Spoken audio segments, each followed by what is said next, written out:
Elly, thank you so much for joining us. You have been leading Woman Up and Pitch for an incredibly long time. You've really kind of set the standard for all of our virtual pitches. And I wanted to be able to sit down with you and kind of talk about your experience. Can you tell me how long have you been running Woman Up and Pitch now? Yeah, so I started with MWF in 2014. And at the time, the pitch was only happening in Southeast Michigan. So I do recall at one point going over there during my first year with NWF and watching it, kind of seeing how it goes and how it operates, because that was in preparation for in 2015 we were going to do it for the first time in West Michigan. In 2017, another region was added, another competition in the Jackson, Michigan area, so kind of that mid Michigan area. So then we went from two up to three, and then the pandemic hit, right? COVID hit. And so in 2021, we started doing them virtually. So we were doing three competitions at the time: West Michigan, Southeast Michigan, and then the Mid Michigan.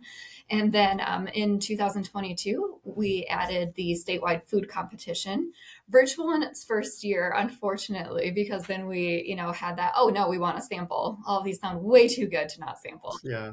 So then in 2023, we started doing that in person.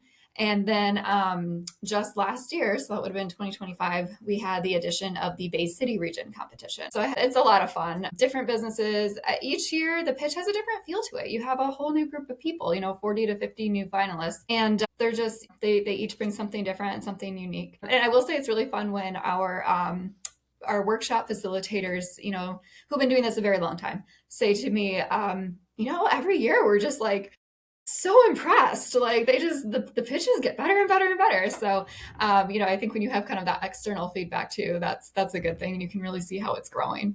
Yeah, absolutely. How have you kind of seen on a more descriptive level how the pitches have evolved over the years, whether it's the scale, the type of businesses, or just the confidence of the entrepreneurs themselves? Has there been any pattern you noticed? Hmm. Yeah, I would definitely say I think the confidence factor, and I think part of that too, just in the virtual environment, I think people are getting more and more used to using, the virtual platforms. And so I think the technology piece is something that entrepreneurs are getting more and more confident with. I also think that the groups pitching now are at a slight advantage in that they can go back onto like our YouTube channel and check out previous years. And so I think they're the very first group that did it, they had nothing to look at, nothing to compare it to. Yeah. Any particular ones that have just kind of stuck with you after all this time for businesses? Yeah, one that always comes to mind. This was several years ago, Southeast Michigan pitch competition, Paula Tutman with Zookit. I just remember her, we had tested ahead of time, and it was working, and she had like a microphone and camera, and she was kind of stepping away from it while she was pitching. And it was like, okay, it works, we're good. Well, of course, when it's her turn to get on and pitch, we lose her. And by that, I mean, we could still see her and hear her, but she could not hear us. And so it was just one of those, in the moment you're like, okay, we got to make this happen. And so I, in the platform we use, there's a chat function, and so I just chatted. I was like, we can see you, we can hear you, start. And she was like, okay, yeah, I'm just gonna start. And she did her pitch and nailed it, like that 3 minute mark, totally got it. And then the judges have questions, afterwards, and so I'm typing the judges questions and she's reading them and answering them. I mean, just total pro in terms of, just rolling with the punches. And I was so impressed by that. Guess what? She ended up winning first place. I mean, so That's great.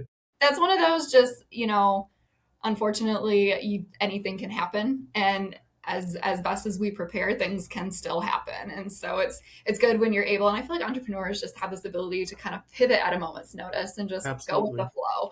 So I thought that was a great testament to that. Some of the other ones I think that really stick out, just some fun reactions that we've had over the years, because we do announce the winners live, and I'm able to pull them into the stream. And it's a very like sudden, basically they hear their name and boom, they're on camera. And so you get that very natural, fun reaction.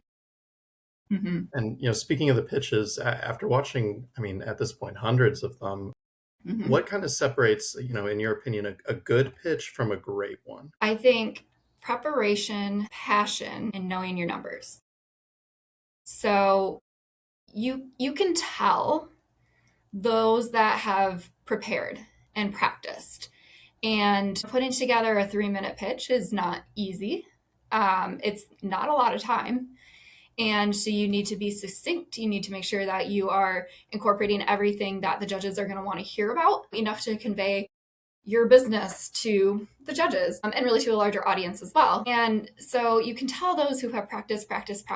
So the preparation for sure. And with that also is, as you know, Gabe, the preparation of the technology too, because it may be some people have worked with the platform before that we use and it's not a big deal. They're familiar, they know how to use it. Others haven't. And maybe they're, a little bit more uncomfortable with it. And so they've spent some more time just making sure that they're comfortable with even just the layout. Cause if something's more familiar, you do better typically. You're not there's not Absolutely. like that fear there. So preparation is key. Yeah, absolutely. And if you could give every finalist who's pitching just one last piece of advice, like right before the timer starts and they begin, what would it be in that moment? I think it's Nick Saban who says trust the process. And so, how can you bring football into the pitch competition? Well, finalists, you have put in the work. You have prepared. So trust it. You know your business better than anybody. And that is going to come across in your pitch because, as I said, you've put in the work. You've put together that business plan. You have put together this pitch. I know you have practiced and rehearsed it so many times because you want to make sure you hit that 3 minute mark, right? So, just trust it. You've done it, trust your training, and that will come through in your pitch. Absolutely. And what do you hope really, what's kind of your best goal for what entrepreneurs can kind of take away from this experience, besides obviously the big cash prize? Something I would tell the entrepreneurs whenever we had like our kind of get to know you meet and greet meetings was we can all agree that cash prizes are amazing and that's what we want, right? But I've heard some iteration of this my entire life, probably from my mother mostly, but something to the effect of, you will get out of something what you put into it, or what you get out of something directly mirrors the effort that you put into it. And I can't tell you how many times I have seen finalists who truly engage and want to make the most of the entire experience, because what people may not realize is it's not just the pitch itself. They are working with a coach, they're putting together a business plan, they are putting together this 3 minute pitch, and we have everyone go through a workshop to help them be able to do that. So in that workshop, a lot of times they're kind of collaborating and working with other finalists. They get to meet other finalists that way.